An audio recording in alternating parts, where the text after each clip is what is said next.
তোমরা যারা ফেসবুক থেকে আর্নিং করতে চাও অথচ তোমরা ফেসবুকের ফলো বাটনটি অনই করোনি, তাহলে কি করে আর্নিং হবে? আর তোমরা যারা ভাবো যে ফেসবুক থেকে আর্নিং করতে চাও অথচ প্রফেশনাল মুডটি অন করেনি, তো কি করে প্রফেশনাল মুড অন করতে হয় আজকে আমি এই ভিডিওর মাধ্যমে সেটাই দেখাবো।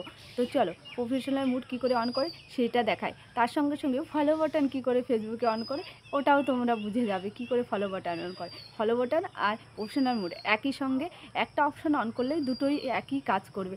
চলো আমি তোমাদেরকে দেখাবো কি করে ফলো বাটন আর প্রফেশনাল মুড অন করে, যাতে তোমরা ফেসবুক থেকে আর্নিং করতে পারো। যত সময় তোমরা ফেসবুকে প্রফেশনাল মুড অন করবে না তত সময় তোমরা আর্নিং করতে পারবে না। তো চলো তোমাদের জন্য আজকের এই ভিডিওটি।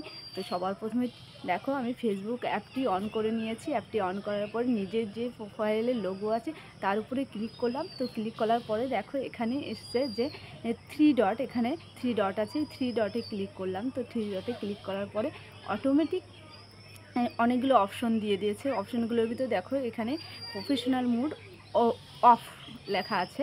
তো আমি যেহেতু অন করে রেখেছি ওই জন্য আমাকে দেখাচ্ছে প্রফেশনাল মুড অফ। তো তোমরা অন করে দেবে, তাহলে তোমাদের ফেসবুকে একই সঙ্গে প্রফেশনাল মুড অন হয়ে যাবে আর ফলো বাটন দেখাবে তোমাদের ফেসবুকে। তো আমার ভিডিওটি যদি তোমাদের ভালো লাগে অবশ্যই আমাকে লাইক কমেন্ট শেয়ার করে দেবে আর পরবর্তী ভিডিওর জন্য আমার প্রোফাইলটি ফলো করে রেখে দেবে। Thank you.